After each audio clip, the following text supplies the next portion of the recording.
Hey FitBuzz Nation! Welcome back to another episode of FitBuzz where we dive deep into health topics that really matter to you. Today, we're going to talk about something that many of you have been asking about: chronic phlegm and mucus in the throat. Now, I know this might sound a bit icky, but trust me, it's a common issue that many people face. And guess what? We're not just going to talk about the symptoms, we're going to dig deep into the root causes. We're going to approach this like engineers, not just medical professionals. Why? Because sometimes understanding the problem from a different angle can give us better solutions.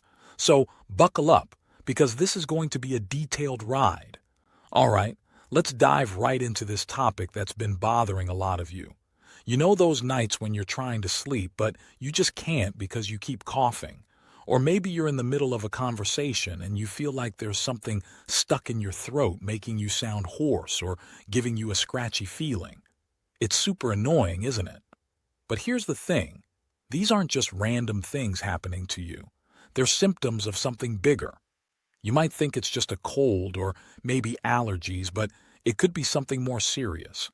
Doctors often give you medications like cough syrup or antacids to make these symptoms go away, but that's like putting a Band-Aid on a wound that needs stitches.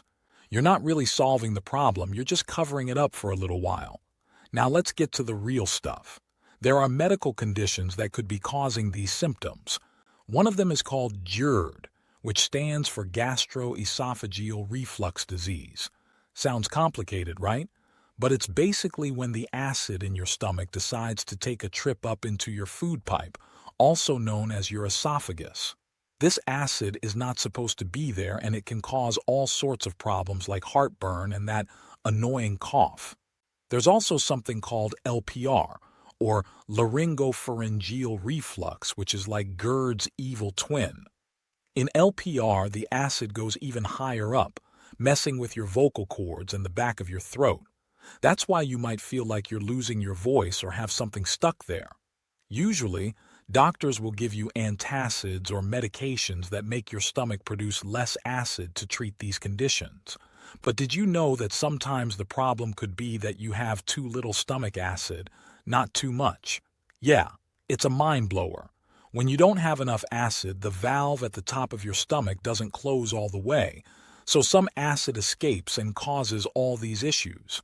So, taking medications to reduce acid might not be the best solution and could even make things worse. So, let's talk about a plot twist that might blow your mind. You know how we've been discussing that annoying acid reflux and how it's making your life miserable? Well, what if I told you that the real villain might not be what you think? Yep, you heard it right. Most people, including doctors, often think that too much acid in the stomach is the bad guy. But guess what? The real culprit could be too little acid, specifically low levels of hydrochloric acid in your stomach. Now, you might be wondering, how can that be? Well, when there's not enough acid in your stomach, the valve at the top doesn't close properly. This valve is like a door that keeps the acid in your stomach where it belongs. But if it's not shutting right, some of that acid can escape and travel upwards. This is what leads to all those irritating symptoms like heartburn, coughing, and that feeling like something stuck in your throat. So, you see, it's not always about too much acid. Sometimes it's about not having enough. Now, let's get into the nitty-gritty of medications. You might be thinking, I have acid reflux, so I must have too much acid, right? That's where you could be wrong. The medications that doctors usually prescribe, like antacids or proton pump inhibitors, aim to reduce stomach acid. But remember, we just talked about how low acid might be the real issue. So, what happens when you take these medications? You're actually making the problem worse. Yep, you're reducing the acid even more, and that's not good. These medications can also have some pretty nasty side effects. We're talking about stuff like constipation, which nobody wants, and an increased risk of stroke, which is seriously scary. And get this, some of these medications can even cause your stomach to produce more acid in the long run. It's like a never-ending cycle of problems. So, the next time you reach for that antacid, think twice. Maybe it's time to get to the root of the issue and consider if low stomach acid is the real problem. So, you're dealing with stomach issues and you're wondering what to do, right? First off, let's talk about those antacids you've been taking like they're going out of style.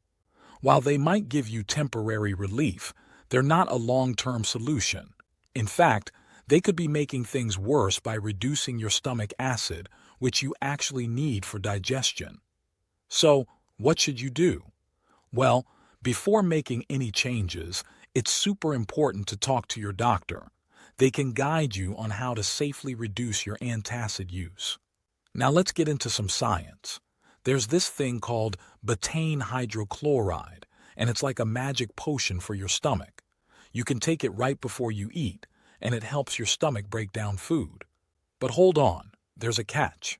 If you have an ulcer or gastritis, you've got to be extra careful. These conditions mean that your stomach lining is damaged, and you need to focus on healing that first. It's like if you have a scraped knee, you wouldn't go running on it, right? You'd put a Band-Aid on it and let it heal. Now let's move on to the food you're eating. You might think grains like bread and rice are harmless, but guess what? They can actually make your stomach issues worse. These foods are inflammatory, which means they can cause swelling and irritation in your body. And that's not all. They can lead to other problems like allergies and even conditions where your immune system starts attacking your own body. That's some serious stuff. So, what should you eat instead? Think about a balanced diet that includes animal proteins and fats. These foods are like the superheroes of the stomach world. They help your stomach produce something called hydrochloric acid, which is super important for digestion. So, the next time you're planning your meals, maybe swap out that bread for some chicken or fish. Your stomach will thank you. All right, FitBuzz Nation, that's a wrap for today's episode. We've covered a lot, from understanding the symptoms of chronic phlegm and mucus to digging deep into the root causes like GERD and LPR. We even busted some myths about acid reflux and talked about natural remedies and dietary changes that can help. I hope this episode was enlightening for you. If you found this information helpful, please don't forget to hit that like button, share this video with your friends and family, and subscribe to FitBuzz for more enlightening health buzz. Until next time, stay healthy.